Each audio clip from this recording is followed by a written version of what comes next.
Hi everyone, my name is Charlotte. Welcome back to my channel. You can call me Charlie, and today we are flipping through day 8 to day 14 of Junk Journal July. So this is the second part of, oh my gosh, there's a bug. Hold up, guys.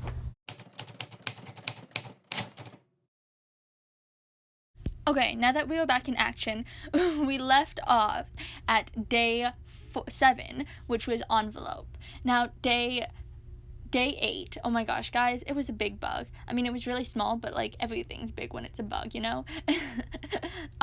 Day 8 was Wanderlust, and Wanderlust kind of means like voyaging, traveling, you know, just that general vibe. So I made one of those like sailboat windows. I don't remember what the window is called.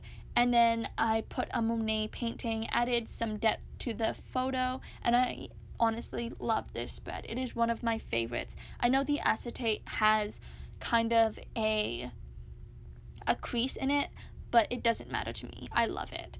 Then this next spread is patterns, and patterns was hard. I just kind of used items that had patterns on them, except for the coffee dyed paper that has no patterns on it, but I think it looks good. Overall, this is one of the spreads that probably most resembles my everyday journals. For this next prompt, I guess, the prompt was from trash to treasure, and so this top part up here is actually from a Viva Starbucks single package. If I can find the package, I will post a picture of it somewhere. And then I have some paper that I wrote on the back of and then just pasted the blank side of. We have napkins. I know this is decorative napkins, so it's not really trash, but no offense, I don't want to put a dirty napkin in my journal. And then we have some packing paper, just part of an envelope, and this main paper right here is actually watercolor paper that I tested the inks on. So I coffee dyed the blank side and I just put it in. And overall, I think this spread looks really nice, especially with this other spread next to it. The two contrasting spreads are really cool. So what do I mean by contrasting? I mean, one is called From Trash to Treasure, and the other one is called Favorite Art Supplies. So you can see how those contrast. For my favorite art supplies list, you can see we have my napkins. Those are a must-have for me. I have some vintage paper. I don't have a lot of vintage paper, but when I do, I love to use it. I also have some Japanese stationery that has been embossed, and it's really nice. You have a dictionary definition, a stamp, some rubber stamping that says fly, some packing paper, which is the same paper that I used on the previous spread. You can kind of see how the previous paper was wrinkled, though. I just glued the wrinkled part of the paper below everything else, so you can barely see it. We have some washi tape, of course. Mind how the washi tape came up. I should have glued it down like I did the other side, but this washi tape actually broke in half when I was putting it down, and I just was too lazy to grab another piece. So that's why I haven't glued anything down, because I do want to change it. You also have a pressed flower, though I assume that it's technically a weed because everything that I pick is just basically a weed. But, you know, weeds need loving too, and they're pretty. So this next, what is it called? Spread had the prompt garden.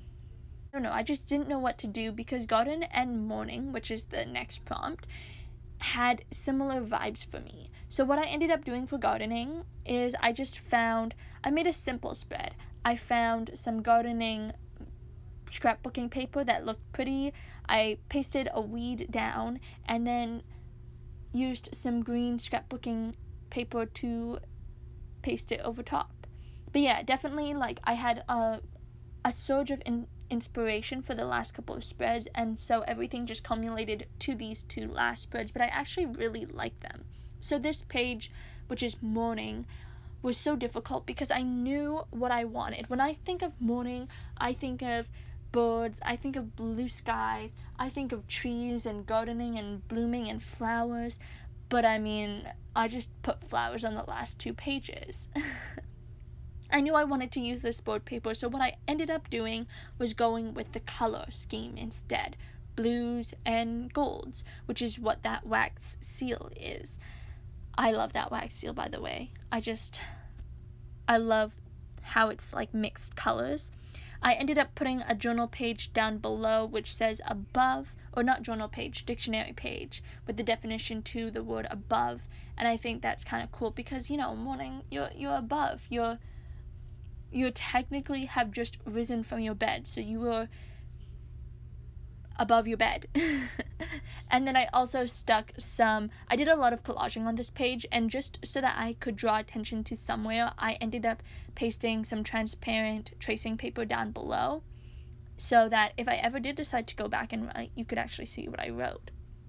Finally, you can see some of my other spreads here, but basically I went out of order because day 14 was monochrome. And monochrome, I had this surge of inspiration just to use this specific piece of paper, and unfortunately that specific piece of paper was not the page right after the page for morning. So what I ended up doing is I went a little bit out of order, but that's okay, whatever. This page was so fun to make. Monochrome is, well, 2 colors. So this page was already off-white and pink. So I just decided to continue that spread by adding some pink and off-tone items of ephemera. And I know the washi tape is not exactly white. It's more like a dark brown. But I mean, it still looks good. You gotta add your vintageness somewhere, you know? And one of my favorite things is to look back on the previous page that I did, the previous spread that I did on this page, which was for day 4 or something, I think, which was simplistic. Maybe that was like, or minimalistic. I totally forget now. But yeah, you can kind of see a difference. And you can also see the remaining pages because I'm filming this on day 20. Before you go, don't forget to give this video a big thumbs up and tell me if you are participating in this challenge. I would love to see what you're creating as well. Thanks for watching. Bye!